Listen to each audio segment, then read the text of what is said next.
NHI क्यांप उपरकू बोमा माड़ बांकी थाना अंतर्गत कंतपहरा गाँ निकट पड़िया बोमा माड़ जातीय राजपथ रास्ता कार्य करुवा क्यांप उपरकू 4टी बोमा माड़ करी छु मारिछंती दुर्बृत्त। खबर पाई साइंटिफिक टीम सह घटनास्थल में पहुंची पुलिस। बोमा निष्क्रियकारी टीम पहुंची 5टी अफुटा बोमा जबत करिछंती। बोमा माड़े कहार किछि क्षति होई नथिबा बेले भयभीत होई पड़िछंती एनएचआई कर्मचारी।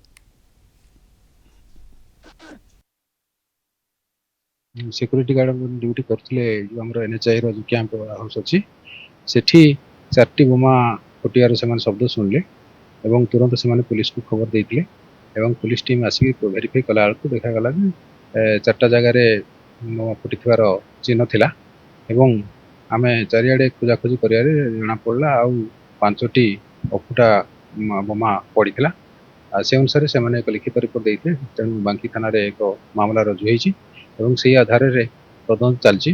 वर्तमान आमर साइंटिफिक टीम बम स्क्वाड और डॉग स्क्वाड आसिकरी एठी घटनास्थल रे छानबीन चलैछन्ति से आधार रे आमे तदंत करछु।